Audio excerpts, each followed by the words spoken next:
很高兴您来到 Star 频道，现在订阅并分享频道会更有趣。浴火之路火了，3亿票房仅仅是开始，3名实力战将掀起热潮。749局首日票房夺得第一，然而随着热度下降，观众们纷纷开始批评其无厘头的剧情和劣质特效，票房走势也开始下滑。显然注定要成为国庆档的一部烂片。与此同一时期的打拐题材电影《浴火之路》表现出色，截至目前，票房已突破3亿。从当前趋势来看，这仅仅是个起点。歌手转型为演员的肖央，刚刚获得飞天奖最佳女主角的赵丽颖，以及影帝刘烨组合在一起，这部电影恐怕会引发一阵新的热潮。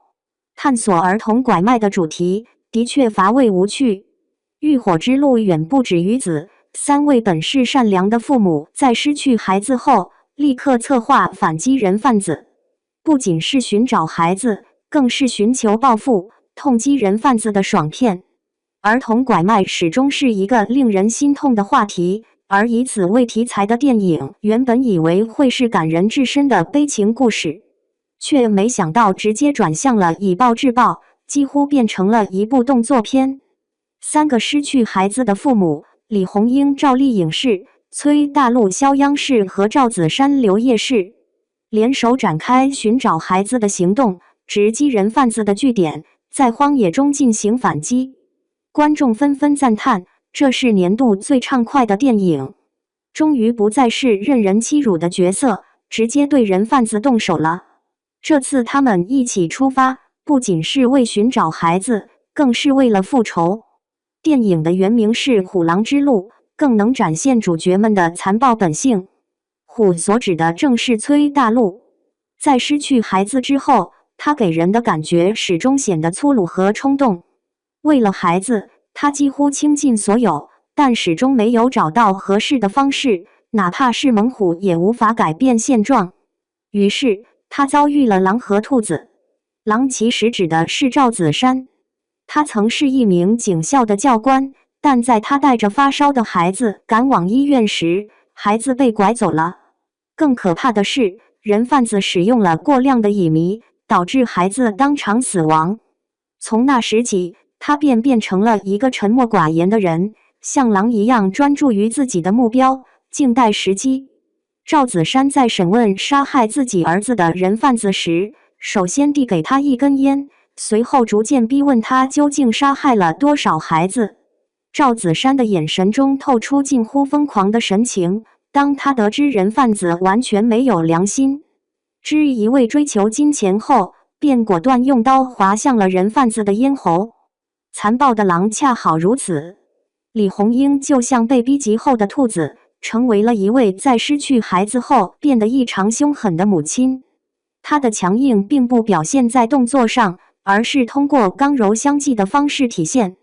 例如，当李红英质问人贩子的儿子时，意识到这个傻儿子可能是在装傻，因此愈加愤怒。在傻儿子崩溃大哭的瞬间，他直接捂住他的嘴，手动让他沉默，随后甚至用刀威胁他，甚至还成功说服了笨儿子，实现了逆转。这正好印证了那句宣传语：狂暴打击拐骗，仇恨复仇猛如虎。每一拳和每一巴掌都仿佛是在为屏幕外的观众出气，带着强烈的发泄感。确实很久没有看过这么过瘾的电影了。当那些买卖女儿和妻子的人贩子被雷电击中的那一瞬间，电影院里响起了一阵欢呼，仿佛正义降临，让人感到无比畅快。肖央、赵丽颖和刘烨这3位实力派演员携手合作，倾情演绎，演员均为大家所熟知的面孔，表演实力毋庸置疑。目前，肖央作为歌手转型为演员，已经为大家所熟知。他在国庆档期的3部电影中都有出镜。自老男孩推出以来，肖央的演艺生涯迅速展开，朝着影帝的方向不断前进，同时也陆续获得了金鸡奖和百花奖的提名。在这部影片中，他扮演的崔大陆正是一个像他一样凭借蛮力四处冲撞的父亲。电影里反复提到，失去孩子的父母眼中失去光彩，而他所扮演的崔大陆在电影前半部分，正是那种魂不守舍的状态，眼神空洞，可以说精准地掌握了角色的精髓，将崔大陆的豪放和率真表现得恰如其分。再来关注一下新获得飞天奖的赵丽颖，她来扮演失去孩子的母亲确实很合适。在前一部电影《21条》中，她饰演的是一位无能为力的聋哑人妻子，最终选择自杀以保护家人。这次李红英在无能为力的时刻也曾尝试过自杀，但只要心中还留有一线希望，她就能坚定地向前迈进。这部电影中给人反差感最强的角色无疑是赵丽颖。影片展示了李红英与陆永安青梅竹马的片段，当时的李红英显得异常纯真，双眼闪烁着光芒。镜头一转，立刻变成如今满面沧桑，形成了强烈的对比。尤其是在河边的悲伤场景，让观众的心情不禁跟着一同沉重。真不愧是赵丽颖。这部电影中还有一位影帝刘烨的眼神深邃，十分适合饰演这种经历过沧桑的角色。他与前两位父母不同，眼神中没有一丝空洞。他的孩子并非失踪，而是确实已经去世。他心中的仇恨驱使他去追寻人贩子，眼神因此犹如锐利的刀锋。这一幕充满了愤恨，打斗场面更是让观众纷纷鼓掌。电影播出后吸引了大量粉丝，这正是影帝的魅力所在。三位实力派演员的加盟，进一步提升了电影的质感，为影片增添了灵魂。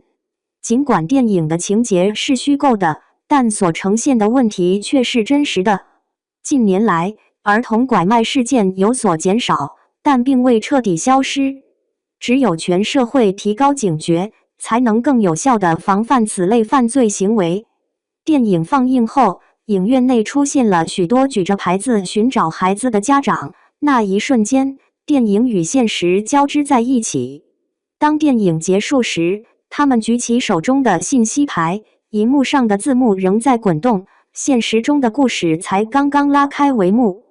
在这部电影中，关于失踪孩子的所有信息都是真实的，每一张照片都是那些尚未找回的孩子的影像。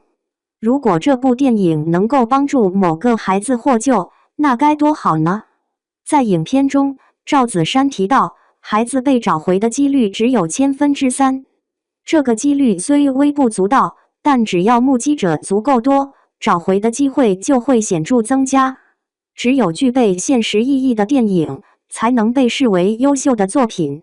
这部看似普通的电影《浴火之路》，却像是点燃了第一把火，迅速燃起了熊熊烈焰，温暖了无数观众的内心。不仅仅是观众的情感，还有那些拼命寻觅孩子的父母。这把火焰点燃了他们的希望，进一步坚定了他们继续寻找孩子的决心。关于拐卖儿童的讨论仍在持续，越来越多的人必将参与到帮助孩子回家的行动中，这也促使电影的热度不断攀升。3亿仅仅是个起点。世界没有拐骗，善恶必有回报。这句电影的宣传语终究会成为现实。